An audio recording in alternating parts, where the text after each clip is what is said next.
제목은 하나님의 책입니다. 지난주에는 하나님의 집에 관해서 말씀을 나누었고, 하나님의 집과 하나님의 책은 같이 연결되어 있다라고 보는 게 좋습니다. 하나님의 집은, 우리가 디모데 전서는 경건의 비밀인데 누구를 묵상하라 그랬습니까? 예수님을 묵상하라. 교회의 머리 대신 골로새서 2장 19절에는 골로새 교회가 어렵게 빠진 것이 교회의 머리이신 예수를 버렸다, 그렇게 기록하고 있습니다. 그러듯이 예수를 묵상하는 것이 하나님의 집을 지키는 것이고, 그 안에 여러 사람들이 나오는데 차별이 없고 예수를 믿음으로 자유화 되었다고 함부로 대해서는 안 된다. 나이 드신 여자분께는 어머니같이 대하고, 나이 드신 남자분에게는 아버지처럼 대해야 된다.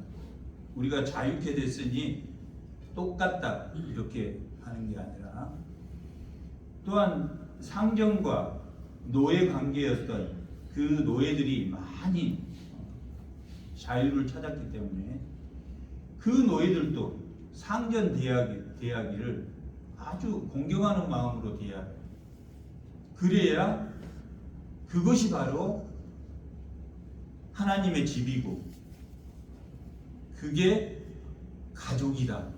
그래서 하나님의 집이라는 단어를 사용하는데, 이제 디모데가 64년 2차, 4차 전도여행을 할 때 디모데전서를 마게도니아 정도에서 기록했는데, 다시 66년경에 다시 네로의 박해로 인해서, 그 내용은 나와 있지 않지만 쇠사슬에 매여 있다라고 기록한 걸로 보아서는 극심한 박해를 받은 걸로 보여집니다.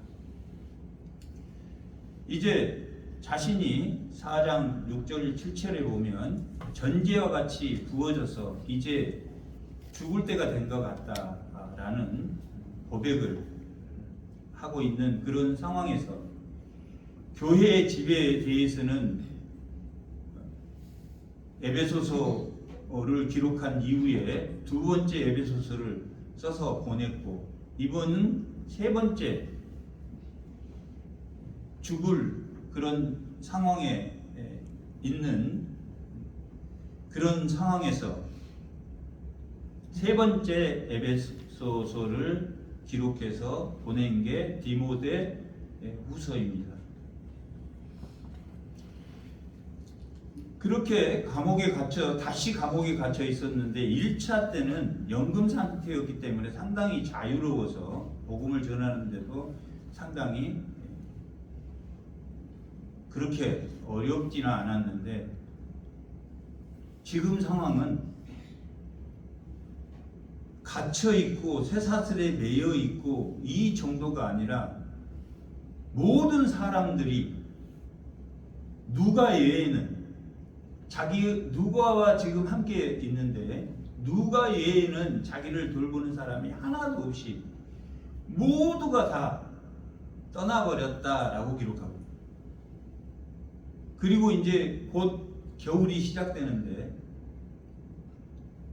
그러니까 몸이 상당히 좋지 않았기 때문에 그 겨울을 넘기기가 그렇게 쉽지 않은 상황이었고, 옷을 좀 갖다 달라 이렇게 부탁을 한 그런 상황에서 이 디모데 후서를 거기에 초점을 두는데, 자기를 모두 버리고 간 사람들을 1장에도 기록하고 2장에도 기록하고 3장에도 기록하고 4장에도 기록하고, 그리고 기록할 때마다 고난을 받고 있다라고 기록해요. 그러나 그런 고난 중에도 누가 옆에 서 계신다. 예수님이 나는 옆에 서 계시기 때문에 하나도 두렵지 않다라고 4장 11절에 보면 4장 11절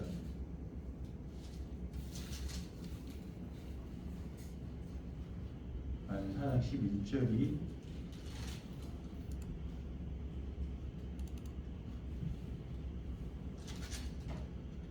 17절 4장 17절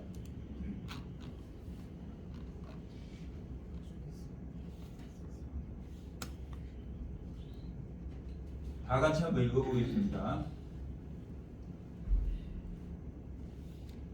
이때부터 예수께서 비로소 전파하여 이르되 이게 어디예요? 디모데후서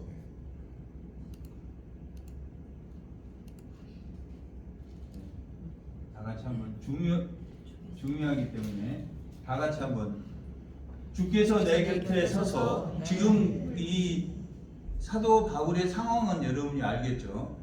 우리 상황보다도 훨씬 지금 현재 나 상황보다도 훨씬 어려운 상황이 있습니다. 주께서 내 곁에 서서 나에게 힘을 주심은 나로 말미암아 선포된 말씀이 온전히 전파되어 모든 이방인이 듣게 하려 하심이다. 누가 옆에 지금도 지키고 계십니까? 주께서 함께 있다라는 것을 알기 때문에 자기가 이 고난을 이겨내고 자기 죽은 후에라도 너희가 성경이 하나님의 책이 너희를 지켜줄 것이다 라는 관점에서 이 디모데후서를 기록하고 있다라고 볼 수 있습니다. 이러한 상황을 사도 바울은 1장 8절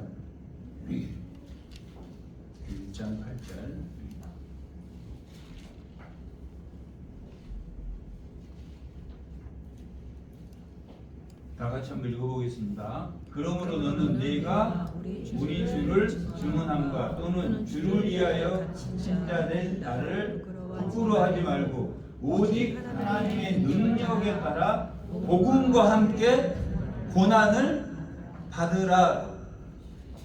사도 바울처럼 지금 어려운 상황에 이런 상황에 놓여 있는 고난은 아마 거의 없을 것입니다. 1장 12절 다 같이 한번 읽어보겠습니다. 이로 말미암아 내가 또 이 고난을 받되 부끄러워하지 아니함은 내가 믿는 자들을 내가 알고 또한 내가 의탁할 것을 그날까지 능히 지키실 줄을 확신해. 예수님이 너희가 고난 가운데 있을 때 내가 죽은 후에라도 예수님이 너희를 지켜줄 걸 확신하니까 내가 이 편지를 쓴다라고 기록하고 있습니다. 2장 3절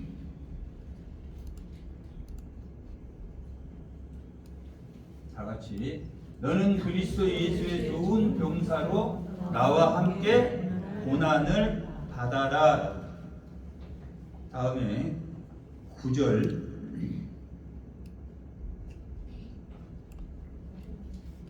복음으로 말미암아 내가 죄인과 같이 매이는 데까지 고난을 받았으나 하나님의 말씀이 매이지 아니하니라. 자기는 매여 있지만 하나님의 말씀은 묶여 있습니까? 살아 있습니까? 살아 있다. 자기가 묶여 있지만 지금 현재 복음을 전파하고 그런 마음이 하나도 죽지 않았으면 하나님의 말씀이 살아있다라고 기록하고 있습니다. 3장 11절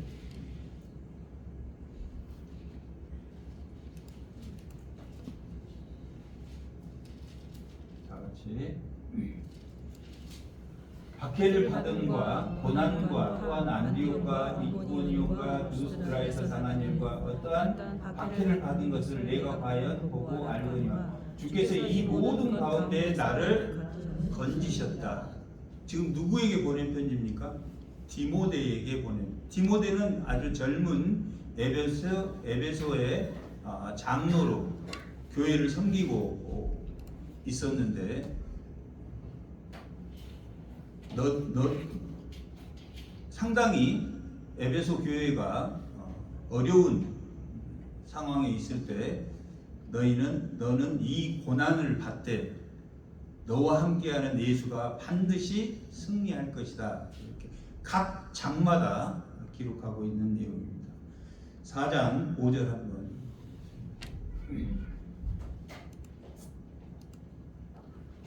다 같이. 그러나 너는 무슨 일에 신중하여 고난을 받으며 전도자의 일을 하며 내 직무를 다하라.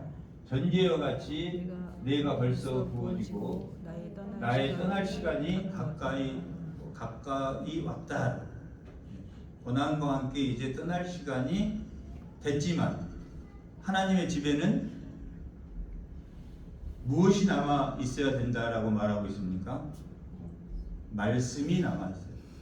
하나님의 집에는 뭐가 남아 있어야 된다고 보겠습니까? 예수님의 묵상이 남아 있어야 되는데 고난과 함께하는 그 하나님의 집에 말씀이 머물러야 되는데 결국 그 말씀은 누구입니까?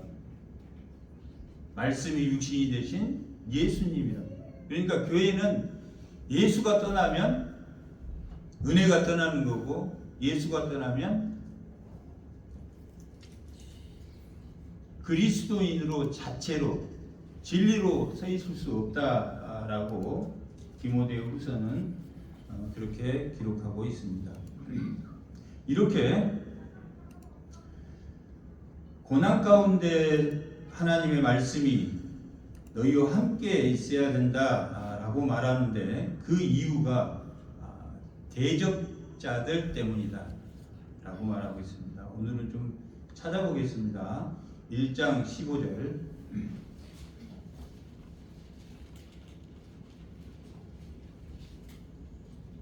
아시아에 있는 모든 사람이 나를 뭐 했다고 말합니까? 버린 이 일을 너가 안 하니 그 중에는 부겔로와 허모게네도 있었다. 또 2장 17절.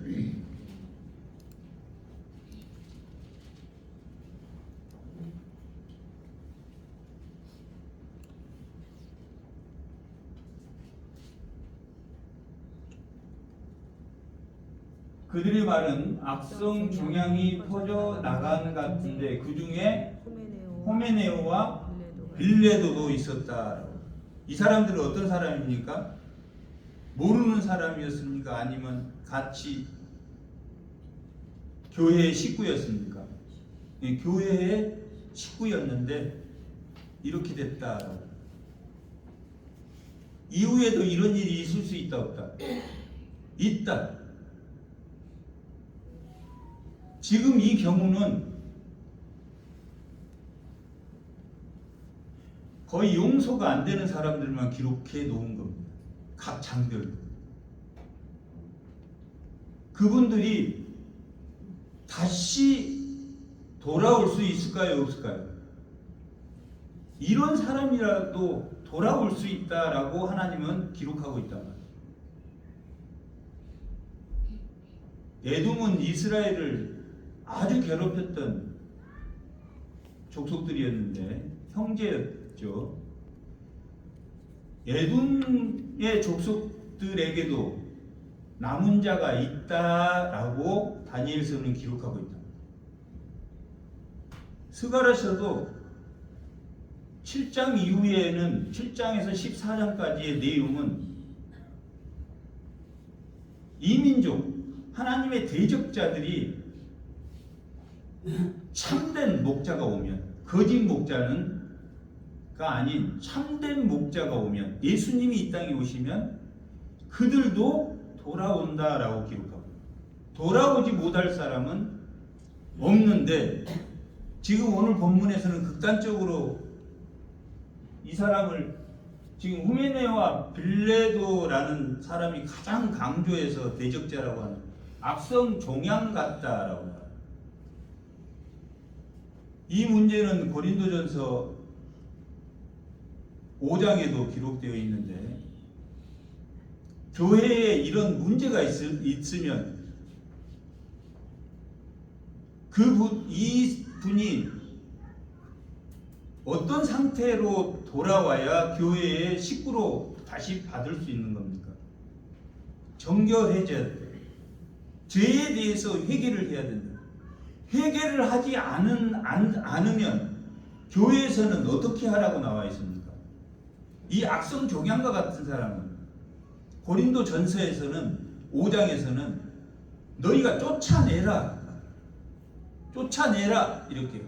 그러면 그분이 밖에 나갔다면 그분을 다시 전도할 수 있습니까? 없습니까?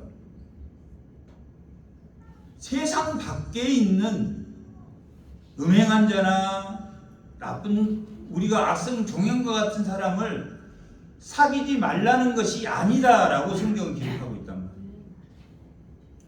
세상 밖에서는 그들을 위해 전도를 위해서 그들을 따라가는 것이 아니고 그 전도를 위해서 그들을 받아들일 수 있다면, 받아들여진다는 의미가 뭡니까? 교회 안으로 그 사람이 들어온다는 의미는 뭡니까? 회개하지 않고 교회에 들어올 수 있습니까? 어떤 가식적인 회개든 어떤 회개든 정말 예수를 만나서 회개를 하든 어떤 회개든지 후회라도 그거 없이는 교회에 올 수 없기 때문에 밖에서는 만날 수 있지만 교회 안에서는 만나야 된다, 만나지 말아야 된다. 만나지 말아. 그것이 예수를 못 믿게 막는다, 그런 의미는 아닙니다. 그러니까 우리가 교회에서 무슨 일이 생겨서 교회를 잠시 떠났더라도, 제가 지난주에 30년 전에 극단적으로 말하면 20년 전, 30년 전에 있었던 무한소망교회의 일도 이제 새로 온 이 목회자가 책임을 져야 된다라고 말했던 것은 다른 의미가 아니라, 그렇게 떠난, 우리 교회를 떠난 그 사람도 어느 날 나이가 들어서 교회를 못 나와서 예배를 드리고 싶어도 못 드린 분들은 우리 구역장님들이 발견하면 가서 신방 가서 예배도 드려주고 그런 책임을 가지고 있다. 그런 뜻으로 제가 그 이야기를 했는데, 우리 어머님 80이 조금 넘으니까 이게 교회에서 데리러 안 오시더라고. 걷기가 좀 힘드십니까? 그러더라도 그런 분을 신방을 요청해서 우리가 그런 분도 끝까지 돌아가신 그날까지 우리 교회에 발을 디뎠다면, 30년 전에 발을 디뎠다면, 5년 전에 다니다가 다른 교회 갔다 연로해서 교회를 못 나가는 사람이 있으면 우리가 신방에서 예배를 드려주고 해야 된다, 그런 이야기를 들었는데, 지금 어떠한 경우에도 교회에서 문제가 돼서 나갔다 하더라도 그분은 다시 돌아올 수 있습니까? 없습니까? 돌아올 수 있다. 못 돌아올 사람은 아무도 없습니다. 누구든지 돌아올 수 있습니다. 단 뭐가 돼야 됩니까? 회개가 돼요. 그런 분들은 한번 들어왔다 나갔다 하신 분들은 그 고난의 크기만큼 회개의 마음도 커진답니다. 저도 수없이 교회를 다녔다가 쉬었다 쉬었다 저도 그렇게 했으니까. 그렇다고 교회를 마음이 떠난 건 아니란 말이에요. 그 사람들은 본인이 뭘 모릅니까? 악성 종양과 같이 자기가 자기 책임 없는 말을, 자기 개똥 철학을 얹어서 다른 분들에게 하나님의 말씀이 아닌 것을 전했다라고 볼 수도 있습니다. 그것은 됩니까? 안 됩니까? 그건 안 됩니다. 우리가 잘 모르는 것은 이 모든 말씀 안에 우리의 모든 삶이 다 들어있다. 이사야 34장 16절입니다.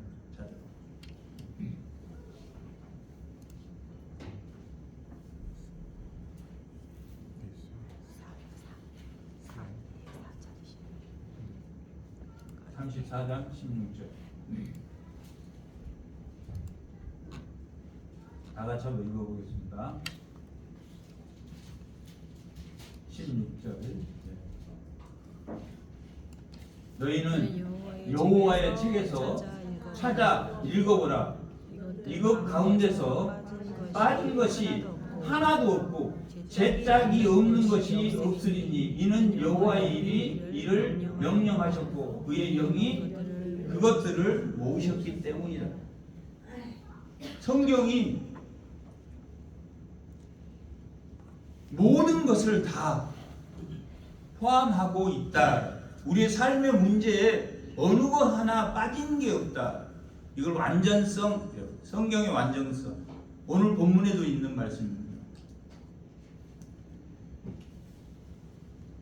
성경의 말씀이 틀리지 않고 진리이기 때문에 하나도 빠짐이 없어서 악성 종양과 같은 그러한 말들이 돌지 않도록 교회는 그것을 지켜내야 된다라고 디모데에게 편지하고 있는 것입니다.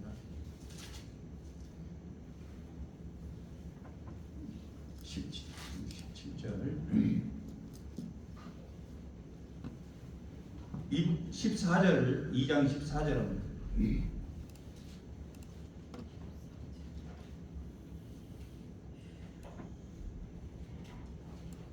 이 후메네오와 빌레도는 뭘 했다고 나옵니까? 여기 보면 이 일을 기억하게 하며 말다툼을 하지 말라고 하나님 앞에서 엄히 명하라. 지금 이 사람들의 문제가 교회 안에서 말다툼을 한 거예요. 말다툼을 했는데 진리가 이긴 상태입니까? 비진리가 지금 이겼다는 이야기입니다. 잘못된 이야기가, 잘못된 신화가, 당시에는 정경이 확정이 되지 않는 상태였기 때문에 외경이라는 것은 정경으로 삼으려고 책을 모았단 말이에요. 그 정경 중에서 빠진 것을 외경이라고 하고, 위경은 잘못된 신화와 족보 같은 그러한 내용이 기록되어 있는 것을 위경이라고 합니다. 우리는 이 교회는 66권으로 되어 있지만 천주교는 73권으로 되어 있습니다. 7권이 더 많다. 외경이 7권이 들어가 있다. 그들은 7권을 더 정경으로 채택해서 사용하고 있단 말이에요. 그런데 지금 이들의 말다툼이 당시에는 신화와 족보라는 것이 뭐냐면 그리스 신화나 로마 신화나 이렇게 딱 다른 게 아니라 전통에 따른 외경에 기록되어 있는 것들이 전통에 따라서 지켜야 된다, 안 지켜야 된다, 이런 말다툼이 있었다. 이게 확실한 거, 제사를 드려야 된다, 안 돼, 이런 게 아니라 똑같은 예수님의 말씀으로 돌아다니는데 정경으로 채택되지 않아서 사도 바울이나 지도자들이 알려준 대로 하지 않고 이렇게 말다툼이 있었다. 그러면 말다툼만 있으면 누가 잘한지 잘못한지 알겠습니까? 모르겠습니까? 그때 당시로 돌아가면 모를 수도 있다. 그런데 뭐가 이유가 되냐면 16절에 보면 망령되고 헛된 말을 버리라. 그들은 뭐하지 않다라고 말하고 있습니다. 경건하지 않다. 경건하지 않다 그러면 누가 없다는 이야기입니까? 예수님이 없다. 예수님의 예수님의 말씀을 우리가 듣고 밖으로부터 배우고 가르침을 받고 그것이 예부로부터 가르침을 받아서 내부로부터 나오는 게 경건인데, 경건하지 않다 그러면 예수님을 제대로 알죠. 예수님을 제대로 알고 경건하지 않는 경우는 있습니까? 없습니까? 없다. 예수님을 아는데 교만하다? 예수님을 조금 모르는 거라. 예수님이 죽기까지 순종하신 그것을 모르기 때문이다. 그러니까 예수가 제대로 묵상이 된 사람입니까? 안 된 사람입니까? 안 된 사람. 고린도 교회에도 그런 사람들이 문제였다. 학식이 높고 문필가들도 있었고 정치가들도 있었고 이런 사람, 돈 많은 사람도 있었고 이런 사람들이 문제였다.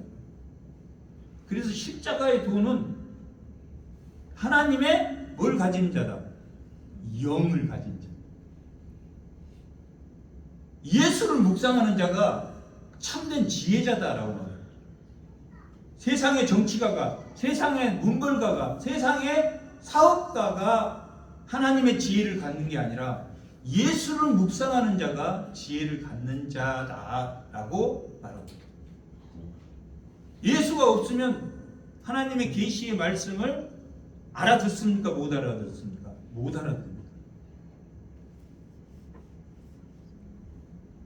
그의 말은 악성 종양이 퍼져나간 것 같다. 그의 말이 뭔지는 모르지만은 디모데전서는 앞부분에 다른 교훈을 가르치는 자가 신하와 족보에 디모데전서에서부터 시작돼서 다른 말을 하는 신하와 족보라고 기록하고 있다. 이런 신하와 족보는 당시 예수님 말씀이라고 떠돌아다녔던 그런 것들을 말하는 것이다. 근데 문제는 뭡니까? 그 말한 사람이 경건이 있다 없다? 예수님이 묵상되지 않는 경건이 없는 인문학자란 말이에요. 인문학에는 예수님이 있습니까? 없습니까? 심리학이나 인문학에는 예수님이 없단 말이에요. 들으면 우리를 금방 감동시키는 거예요. 금방 맞구나. 그렇구나.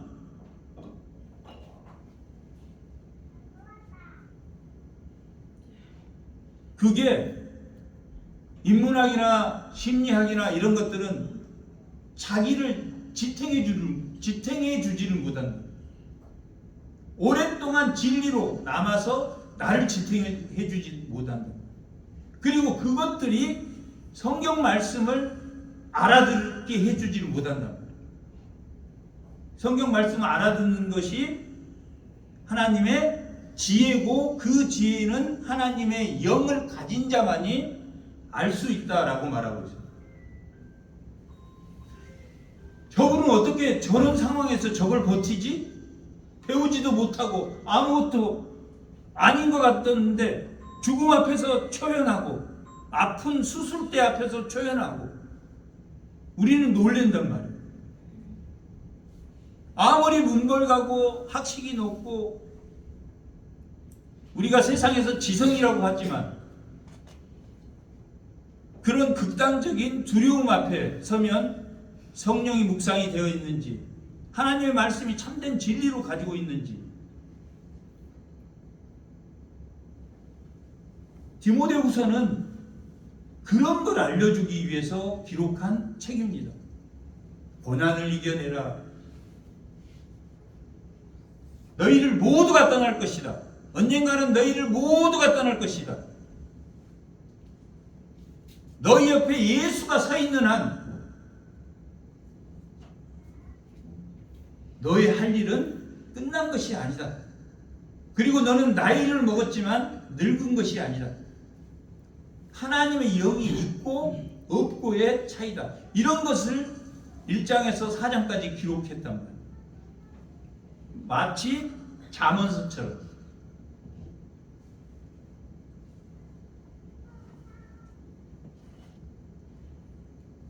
그리고 18절에 보면 진리의 관에서는 18절에 보면 진리의 관하에는 그들이 그릇되었도다. 부활이 이미 지나갔다라고 말합니다. 다르다. 구원파는 왜 구원파입니까? 구원 나쁜 말 아닌데 구원파는 왜 구원파라고 합니까? 예수님이 있으니까 구약은 필요 있다 없다? 없다. 구약을 폐하러 온 것이 아니라 우리는 이 신약과 구약은 뗄래야 뗄 수 없이 붙어 있는 거예요. 아멘. 우리가 죄를 깨닫지 못하면 은혜도 없습니다. 아멘.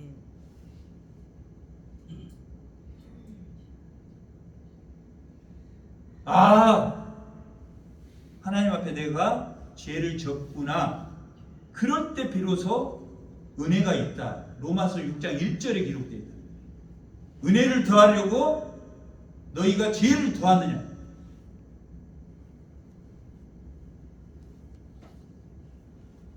그렇게 율법은 예수님에게로 데려다 준답니다. 예수님에게. 이 율법 자체가 구원되지 않습니다. 출애굽이 모세를 통해서 홍해를 건너서 구원한 이후에 하나님이 구원은 출애굽 2장 24절에 그들이 고통을 보시고 하나님이 언약을 기억하시고 그들을 구원하겠다 이렇게 마음을 먹고 하나님이 돌아보셨다 그렇게 기록. 그리고 모세를 불렀답니다. 그러니까 구원이 끝난 다음에 뭘 줬습니까? 율법을 주었단 말이에요. 율법은 뭐 하라고 준 겁니까? 성화하라고 주는 거예요. 성화에 도움이 된단 말이에요. 율법은 성화에만 도움이 된 게 아니라 그 율법의 말씀이 영화에도 미친다라고 산상수훈에 기록하고 있답니다. 예수님이 직접 와서 5장 몇 절에 있는데 제가 몇 절인가를 지금 기억이 안 나는데 17절인가 아마 그 성화의 도구로 준 거랍니다. 1.1핵도 율법은 없어집니까? 없어지지 않습니까? 안 없어져. 이스라엘 백성들이 그 하나님의 율법을 지킴으로 시간이 지나면서 지켜내야 구원을 받는 걸로 착각했지만 구원은 이미 이루어졌고 시내산에서 율법을 준 것은 성화의 도구로 줬다.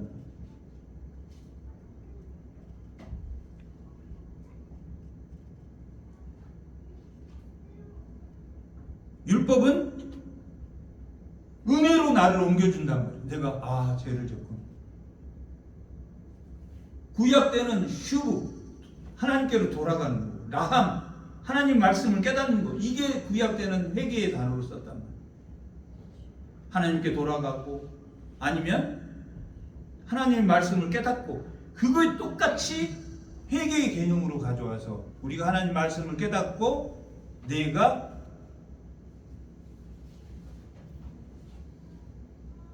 죄 가운데 있을 때 하나님의 은혜가 크게 온다. 죄를 발견하는 게 뭐라고 그랬습니까? 칭의라고. 칭의. 칭의로 죄를 발견한다. 은혜는 뭐냐면 그 칭의로 발견된 죄에서 예수의 의로 나아가는 거예요. 그러니까 칭의와 하나님의 의가 죄를 발견하고 하나님에게로 옮겨가고 죄를 발견하고 하나님의 의로 옮겨가고 이 땅에 사는 동안에는 우리는 그렇답니다. 율법이 필요합니까? 필요하지 않습니까? 필요하답니다. 그런데 그 율법이 필요치 않다 하는 게 구원파랍니다. 이게 잘못됐죠.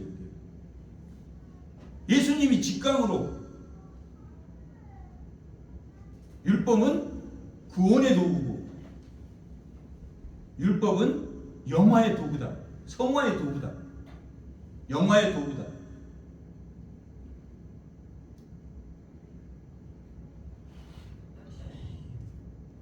지금 우리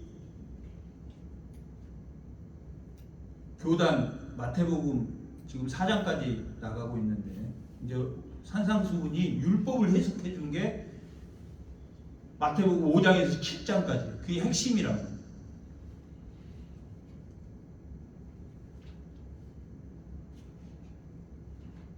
부활이 지나갔다. 그래서 어떤 사람들의 믿음을 무너뜨렸다라고. 하나님의 성경을 준 이유에 대해서 지금 우리가 말하고 있는 거예요. 성경을 너희들에게 하나님의 감동으로 기록된, 성경은 누구에게서 나온 겁니까? 하나님에게서 유래됐다라고. 성경은 하나님의 감동으로 기록되어 있다.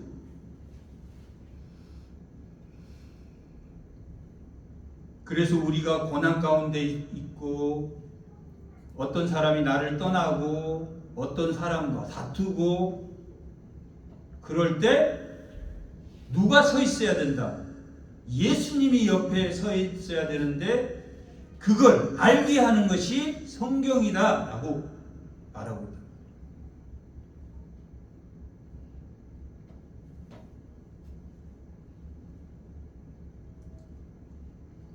3장 8절에도 보면 얌네와 얌브레가 모세를 대적한 것 같이, 이들은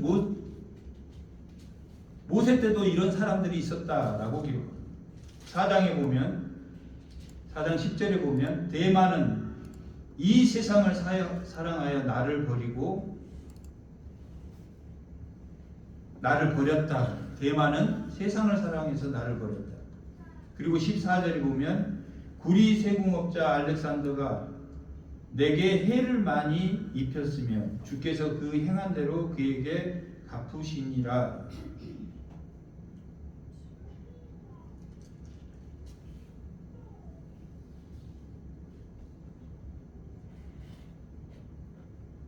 (3장 15절) 오늘 본문을 보면 3장 15절, 어려서부터 성경을 알았나니 성경은 능히 너로 하여금 그리스도 예수 안에 있는 믿음으로 말미암아 구원에 이르는 지혜가 있게 하느니라. 하나님의 말씀은 뭘로 되어 있습니까? 계시로 되어 있습니다. 하나님의 영감으로 기록한 계시로 되어 있습니다.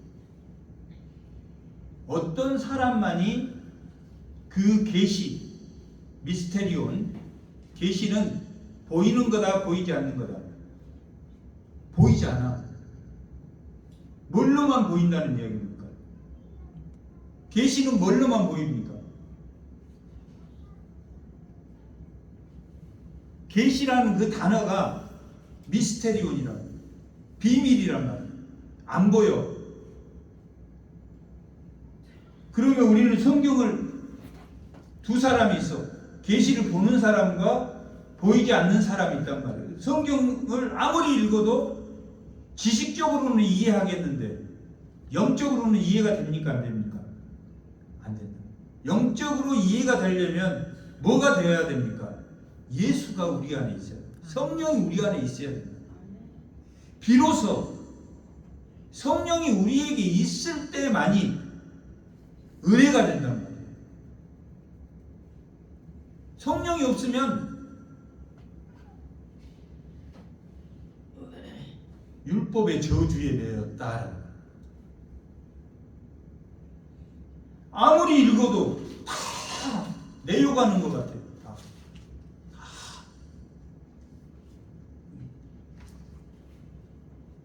그러면 죄로부터 나를 징계하는 것들이 들어오면 사람은 방어합니까? 방어하지 않습니까? 방어해. 그걸 율법의 저주라고. 자기 죄를 합리화한단 말이야. 그러나 성령이 있으면 우리가 하나님 말씀을 다 지킵니까? 못 지킵니까? 다 못 지킨단 말이야. 다 못 지켜. 지키는 사람이 한 명도 없다. 로마서 3장 19절에서부터 24절까지는 한 사람도 율법을 지킬 수 없다라고 기록하고 있다.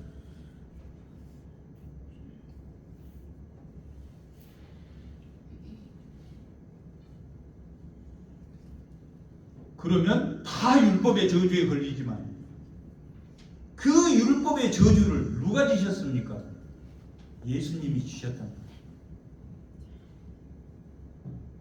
우리는 뭐 합니까? 죄를 변명하는 게 아니라 뭐 하게 됩니까?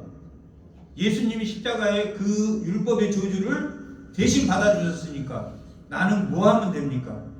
회개하면 됩니다. 회개하면 됩니다. 하윤정 집사님이 회개 딱 말해요. 설교 때마다 이야기했을 거예요. 성령이 있는 사람은 회개를 한다라는 것은 내가 후회하고 다릅니다. 죄를 누이쳤다 이런 의미가 아니라 다시 하나님과 뭐가 됐다? 관계가 되겠다. 아멘. 회개한 성령이 없으면 회개 안 합니다. 변명하지. 절대 회개 안 합니다. 디모데전서는 그걸 뭐라고 말했습니까? 4장 2절에 보면 디모데전서 4장 2절에 화인 맞았다라고.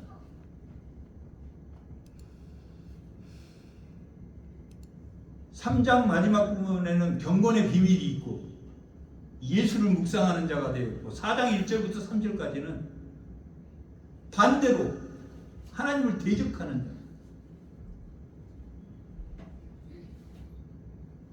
회개하게 된다.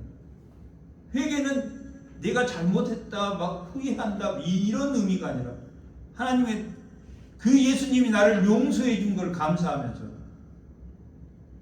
그 율법의 저주를 예수님이 십자가에 져줬으니까 다시 은혜로 돌아가.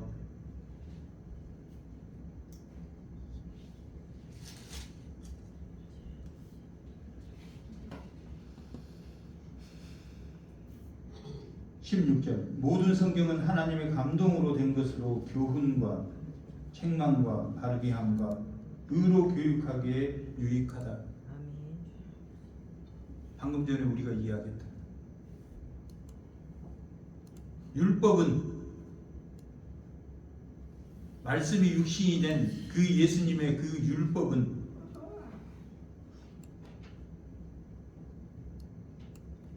바르게 함과 의와 그것이 우리가 뭘 가지고 있다는 증거입니까? 성령이 있다는 증거. 아멘. 성령이 있다는 거.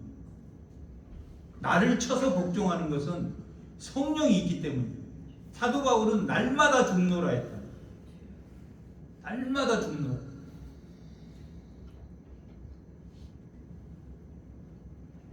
이는 하나님의 사람으로 온전하게 하며 모든 선한 일을 행할 능력을 갖추게 하려는 것이다.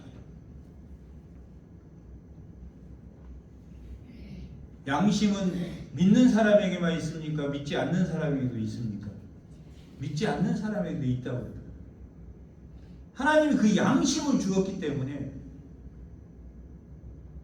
핑계할 수 없단 말이에요. 안 믿는 사람에게도 양심을 주었단 말이에요. 그래서 안 믿는 사람도 자기가 잘못하면 승복하기도 합니까? 안 합니까? 승복합니다. 그 양심으로 승복하는 거예요. 우리는 뭘로 승복합니까? 말씀으로 승복한단 말이에요. 다르죠? 우리는 무슨 양심이라고 합니까? 말씀에 걸러진 양심, 선한 싸움을 하게 하려는 거예요. 말씀에 걸러진 양심은 선한 싸움을 한다. 자기가 잘못하면 말씀에 비춘다.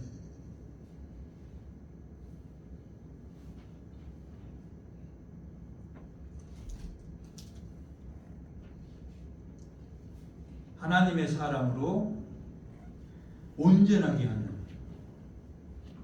온전하다, 아르케, 텔레오, 시작과 끝이 예수에게 있다라는 겁니다.